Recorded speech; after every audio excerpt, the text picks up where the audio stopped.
Hello friends, ಎಲ್ಲರಿಗೂ ನಮಸ್ಕಾರ. Welcome back to C Kannada YouTube channel. ಇವತ್ತಿನ ವಿಡಿಯೋದಲ್ಲಿ ನಾವು ಬಹಳ ಮುಖ್ಯವಾದ ವಿಷಯ ಬಗ್ಗೆ ಮಾತಾಡ್ತೀವಿ. ಅದು UPI ಅಂದರೆ Google Pay, PhonePe, Paytm ಅಥವಾ ನಿಮ್ಮ ಬ್ಯಾಂಕ್ ಆಪ್ಸ್.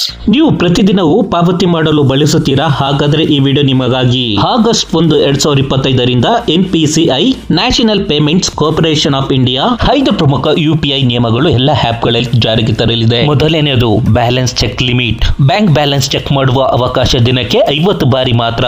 ನೀವು Google Pay, PhonePe, Paytm ಎಲ್ಲಾದರೂ 50 ಬಾರಿ ಚೆಕ್ ಮಾಡಿದರೆ ಆ ಆಪ್ ನಲ್ಲಿ ಆ ದಿನಕ್ಕೆ ಮಿಕ್ಕ ಬ್ಯಾಲೆನ್ಸ್ ತೋರಿಸುವುದು ನಿಲ್ಲಿಸುತ್ತದೆ. ಇದು ಸರ್ವರ್ ಮೇಲೆ ಹೆಚ್ಚು ಲೋಡ್ ಬರದಂತೆ ನೋಡಿಕೊಳ್ಳುವುದು. ಹೆಚ್ಚು ಬಾರಿ ನೋಡುವುದಿಲ್ಲ, ಕೇವಲ ಬೇಕಾದಾಗ ಮಾತ್ರ ನೋಡಲು ಶುರು ಮಾಡಿಕೊಳ್ಳಿ. ಎರಡನೆಯದು ಲಿಂಕ್ ಮಾಡಿದ ಬ್ಯಾಂಕ್ ಖಾತೆ ಪಟ್ಟಿ ಲಿಮಿಟ್. ನಿಮ್ಮ UPI ಆಪ್ ಗಳಲ್ಲಿ ನೀವು ಹಲವು ಬ್ಯಾಂಕ್ ಗಳನ್ನು ಲಿಂಕ್ ಮಾಡಿಕೊಂಡಿದ್ದೀರಾ.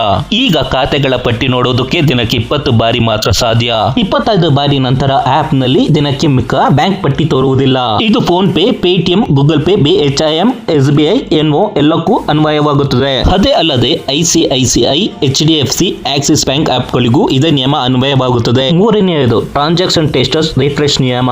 ಒಂದು ಪಾವತಿ ಪೆಂಡಿಂಗ್ ಆಗಿದೆ ಅಂದರೆ ನೀವು ಏನು ಮಾಡ್ತೀವಿ? ರಿಫ್ರೆಶ್ ಅನ್ನು 4 ರಿಂದ 5 ಬಾರಿ ಒತ್ತುತ್ತೀವಿ. ಆದರೆ ಈಗ ನಿಯಮ ಬದಲಾಗಿದೆ. ರಿಫ್ರೆಶ್ ಮಾಡುವುದು ದಿನಕ್ಕೆ 3 ಬಾರಿ ಮಾತ್ರ ಮತ್ತು ಪ್ರತಿ ಬಾರಿ 90 ಸೆಕೆಂಡ್ ಗ್ಯಾಪ್ ಇರುತ್ತದೆ. ಇದು ಹೆಚ್ಚು ಲೋಡ್ ಆಗಂತೆ ತಡೆ ಹಿಡಿಯುತ್ತೆ, ಸರ್ವರ್ ಡೌನ್ ಆಗುವುದನ್ನು ತಪ್ಪಿಸುತ್ತದೆ. ಆಟೋ ಪೇ ಟೈಮಿಂಗ್ ನಿಯಂತ್ರಣ. EMI, ನೆಟ್ಫ್ಲಿಕ್ಸ್, ವಿದ್ಯುತ್ ಬಿಲ್, ಇನ್ಸೂರೆನ್ಸ್ ಅಥವಾ SBI ಆಗ್ತೀರಾ? ಹಾಗಾದರೆ ಈ ನಿಯಮ ನಿಮಗೆ ಬಹಳ ಮುಖ್ಯ. ಆಟೋ ಪೇ ಪಾವತಿಗಳು ಈಗ ನಾನ್ ಪೀಕ್ ಅವರ್ಸ್ ಅಂದರೆ ರಾತ್ರಿ ಅಥವಾ ಬೆಳಗ್ಗೆ ಮಾತ್ರ ನಡೆಯುತ್ತದೆ. ಹೆಚ್ಚಿನ ಪ್ರಮಾಣದ ಪಾವತಿಗಳು ಹಾಗೂ ಸಮಯದಲ್ಲಿ ಇದನ್ನು ಸರ್ವರ್ ಮೇಲೆ ಲೋಡ್ ಕಡಿಮೆ ಮಾಡುವುದಕ್ಕಾಗಿ ಮಾಡಿದ್ದಾರೆ. ಆಗಸ್ಟ್ 1 ಒಳಗೆ ಇವು ಬಳಸುತ್ತಿರುವ ಆಟೋ ಪೇ ಟೈಮಿಂಗ್ ಚೆಕ್ ಮಾಡಿ ಪಾವತಿಗಳ ಫೇಲ್ ಆಗಬಾರದು. 5ನೇಯದು API ಬಳಕೆ ನಿಯಂತ್ರಣ. ಪೇಮೆಂಟ್ ನಂಬರ್ 5 ಇದು ಹೆಚ್ಚು ತಾಂತ್ರಿಕವಾದದ್ದು ಆದರೆ ಬಹಳ ಮುಖ್ಯ. NPCI ಈಗ ಬ್ಯಾಂಕ್ಗಳು ಮತ್ತು ಆಪ್ಗಳು ಬಳಸುವ UPI API ಗಳಿಗೆ ಲಿಮಿಟ್ ಆಗಿದೆ.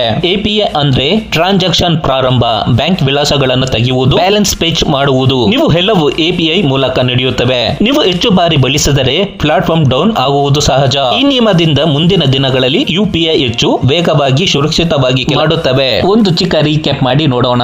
ಬ್ಯಾಲೆನ್ಸ್ ಚೆಕ್ 50 ಬಾರಿ ದಿನಕ್ಕೆ, ಲಿಂಕ್ ಖಾತೆ ಪಟ್ಟಿ 25 ಬಾರಿ ದಿನಕ್ಕೆ, ರಿಫ್ರೆಶ್ 3 ಬಾರಿ ಮಾತ್ರ, 90 second gap, auto pay no peak time ಬೆಳಗ್ಗೆ ಅಥವಾ ರಾತ್ರಿ ಮಾತ್ರ, API ಲಿಮಿಟ್ ವೇಗ ಮತ್ತು ಸುರಕ್ಷತೆಗಾಗಿ. ಈ ಎಲ್ಲ ನಿಯಮಗಳು ಆಗಸ್ಟ್ 1, 2025ರಿಂದ ಜಾರಿಯಲ್ಲಿರುತ್ತವೆ. ಹೆಚ್ಚು ಬಳಕೆದಾರರು ಖಾಸಗಿ ಬಿಸಿನೆಸ್ ಅಥವಾ ಫೈನಾನ್ಸ್ ಇದ್ದರೆ ಈ ಬದಲಾವಣೆಗಳ ಪ್ರಭಾವ ನಿಮ್ಮ ಮೇಲೆ ಹೆಚ್ಚು ಇರಬಹುದು. ನಿಮಗೆ ಯಾವ ನಿಯಮ ಹೆಚ್ಚು ತೊಂದರೆ ಕೊಡುತ್ತೆ ಅಂತ ಕಮೆಂಟ್ ಬಾಕ್ಸ್ ಕಮೆಂಟ್ ಮಾಡಿ, ಲೈಕ್ ಮಾಡಿ, ನಿಮ್ಮ ಸ್ನೇಹಿತರಿಗೆ ಶೇರ್ ಮಾಡಿ ಮತ್ತು ಸಿ ಕನ್ನಡ ಚಾನಲ್ಗೆ ಸಬ್ಸ್ಕ್ರೈಬ್ ಮಾಡಿ.